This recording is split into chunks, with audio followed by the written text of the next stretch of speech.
Our series of interviews for Saving America establishes that the world is full of interesting people. Welcome to Saving America. This is your host, Dr. David D. Schein. Saving America welcomes Bill Sunshine.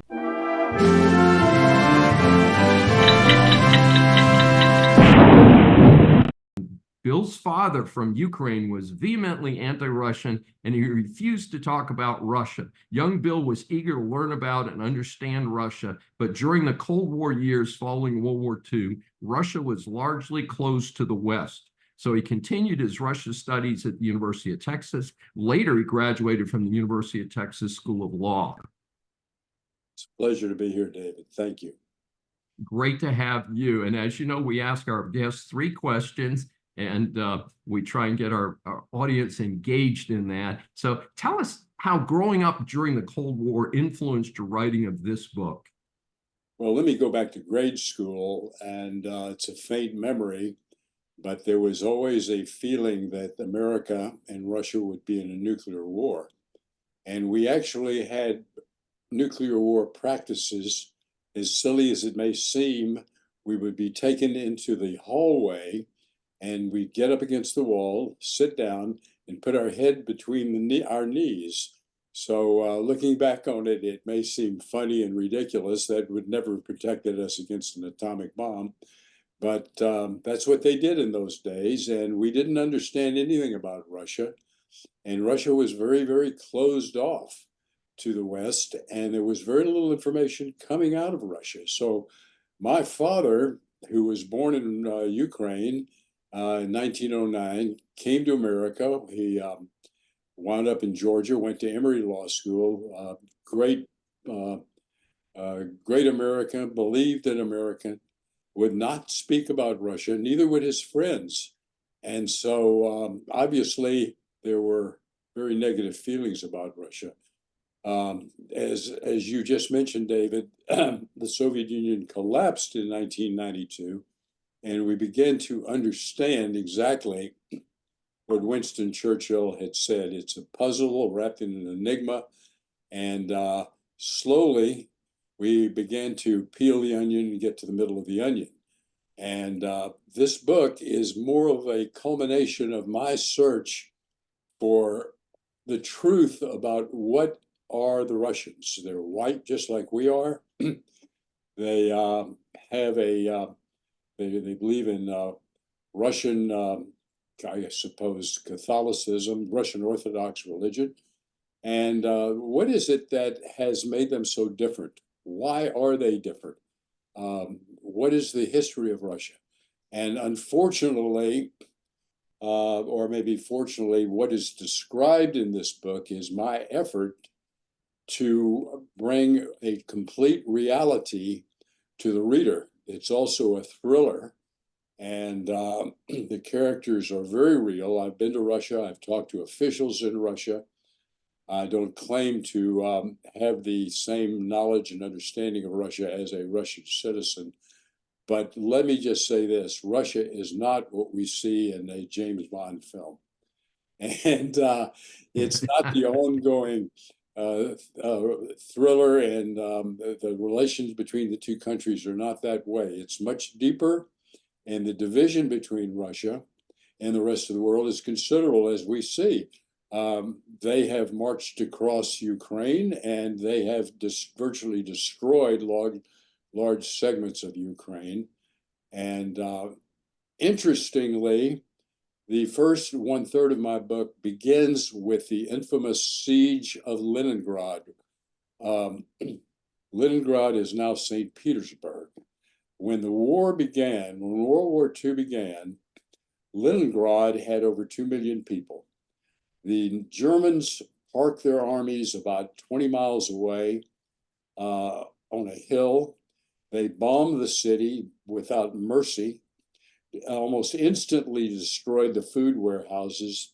That winter, the greatest freeze in Russian history occurred. By the end of the war, there were only 600,000 surviving people in that city. My book begins there. That's where the characters meet. My lead character is Vitaly Solzhenitsyn, who is a Jew. But the interesting thing is that in that era, all religions were prohibited in the Soviet Union, and all books and literature about religions were prohibited. And Jews, as well as Muslims and other minorities, knew very little about their past and their history, and they could not really understand why they were being persecuted. The book, at about page 100, goes back to Moscow. Moscow is a city that is not in shambles, but is in a terrible condition following the war. Joseph Stalin is in power, and I mention this because so many people today really don't know about Stalin, who was one of the great killers of all time. It's said that Yes. he murdered as many as 30 million Russians to achieve his goals. Great murderer. Fortunately, died in 1953. The country has had slow progress. Essentially, my character returns to Moscow at the end of the war and is unable to, he's an engineer, he's a war hero who has lost an arm, and he's unable to find meaningful employment.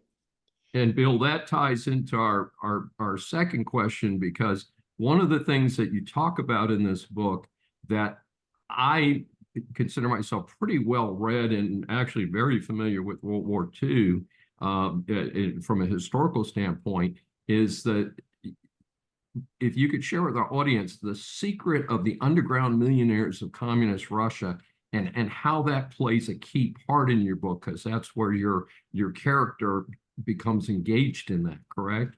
Definitely, definitely. Let me mention that I came across an old copy of Fortune magazine, which was actually published in 1981. And the headlines on the outside of the magazine was Russia's Underground Millionaires. And a book was about to be published in the United States by a gentleman by the name of Konstantin Simis. And Simis was very high up in the Soviet Justice Department. And I say that tongue in cheek because I don't think there was ever any justice in the Soviet Union, nor do I think Very little. today. And he had published a book about the USSR, The Corrupt Society. It was about to be published in the United States. The KGB found out about Konstantin Simis's book. They gave him 3 days to get out of the country and to move to the United States. The article in Fortune magazine mentions a professor at the University of California, Berkeley, by the name of Greg Grossman. My daughter was a student at Cal Berkeley. I called Grossman and made an appointment, told him I was interested in perhaps writing a book on the subject. He was the world expert on the underground economy in the Soviet Union. And what Fantastic. happened was That's that after World War II, the Russians were virtually incapable of making quality Western goods. David, you're wearing a beautiful red tie. And that red tie, if it were manufactured in the Soviet Union in that era, somebody in the Kremlin would decide on what the color would be. Somebody would decide on what company would do the dye. Another company would decide on the material. And if it were in the United States, that could be manufactured in 60 days, maybe 30. In Russia, it was 2 or 3 years, and it was inferior quality. At that time, the Soviet Union was controlled by the Communist Party of about 2 million people. They controlled 200 million people. And the people who ran the country, the high officials of the Communist Party, desperately needed quality, Western quality goods. And they turned to some Jews, some Muslims, other people whom they thought were very qualified to start secret businesses. And these businesses would manufacture quality Western goods. They didn't have to worry about advertising costs or distribution costs because they were guaranteed to have rooms in the back of great department stores. There's a great department store on Red Square that I've been in called GUM, G-U-M. And if you were Mrs. Khrushchev or the wife of a high Soviet official, you'd be privately escorted into that room. So my key character goes back to Russia, cannot get a job. He's a highly qualified engineer. And by the way, this is based on historical fact. And the details are overwhelming. And the reader's going to feel like, my God, I'm walking the streets of Russia. I know these people. This is, and I've had many people tell me this. You're just absolutely absorbed into the reality. And the reality then is not much different to what it is now. It's gone full scale. It's a controlled world. You don't dare speak up against the war. If you do, even if you're a child, your parents are in danger. So my key character goes back, out of desperation, buys into a group that's manufacturing quality women's clothing at night within a Soviet factory. And he builds a nationwide successful enterprise. And this is based on something that really happened. And he becomes also wealthy. He decides that he wants to name the company and use what they do in the West. In the West, you have different brands, as we know, many brands today. And he decides, look, let's call it Paris Nights. So in the book, not only do the people want to escape from Moscow as they do today, and my leading character wants to escape with the love of his life to Paris, but they operate a company called Paris Nights. Now the danger is, although And Bill, I'm going to interrupt you just briefly because that gets into our planned third question, which is the story of Paris Nights, the second part, which says escape from Moscow. So how would your character get escape from Moscow? Because that's the pivotal end of the book, correct? Don't tell people the total end, but give them a clue as to where the book goes from there, because you've got to run the successful enterprise, underground enterprise, correct? And then he confronts some different issues, because you can't really monetize things in the Soviet Union. You can have money, but you can't leave with it, right? well, that's absolutely correct. He and the other millionaires are close friends, and their word is their bond. You do not lie in that society. If you tell somebody you're going to deliver something for such and such price, and if you don't do it, you are excluded from that society. But in that society, as you get rich and you go to gambling parties where you gamble millions and you eat wonderful food, you can't go out in the public and buy a Mercedes Benz or a Jaguar because you call attention to yourself. And capitalism is a capital, it's a punishable by death in the old Soviet Union, firing squad, or if you're lucky, you get to go to prison. But what happens, and what happened there, is pretty much what happens in any political society. The only way you succeed is you share your wealth with the high elements of the Communist Party. But within the Communist Party, there are other factions, and they want to participate in the wealth. And this actually happened. And if they're not getting enough, as many rubles or dollars, in Russia they call them rubles, and you are in a certain faction of the Communist Party, you try to expose what's going on with these underground millionaires.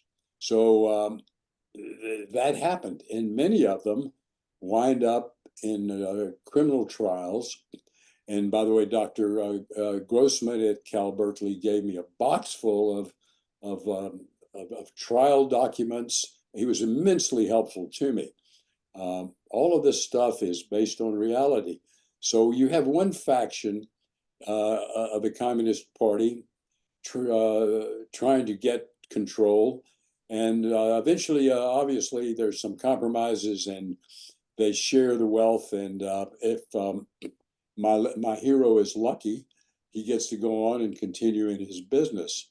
At the same time, he knows he's being followed by the KGB.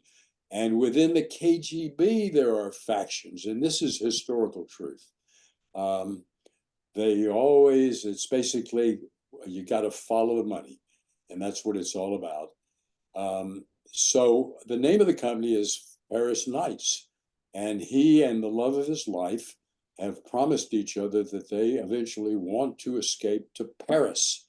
And that theme comes up over and over and over. I'm not going to reveal the ending, but it's you're going to feel like you're there. You're going to begin to understand what we're up against today with Russia, who is allied with China, who is allied with Iran, who's allied with North Korea.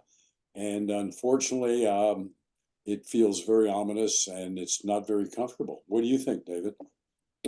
I think you're on the right track, and it does seem indeed. In fact, my understanding is that Putin has actually said publicly that it's his intention to reconstruct the USSR. And my reading on that, I believe that Putin in the later days of the USSR was actually a KGB operator. And so it's one of the ways that he was able to manipulate himself to power. So I think it ties in, the story ties in dramatically with what he is trying to recreate today. And even his invasion of Ukraine ties in with the way that Stalin used his advantage at the end of World War II to seize the countries that were adjacent to Russia and create the USSR that's featured in your book. Bill, we try and keep this to a certain length. We could go on for quite a while, but tell our audience how they can get more information about this book. Well, I'm working on my website. The book is available at Amazon Books. I'd go to Amazon Books, type my name in, Bill Sunshine, Paris Knights, Escape from Moscow. It's getting good reviews.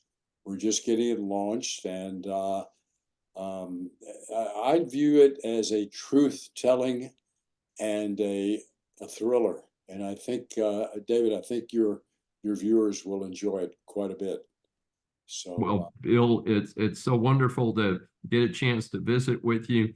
And for our audience, this is Dr. David D. Schein for Saving America. Thanks for joining us, and please subscribe on your favorite platform.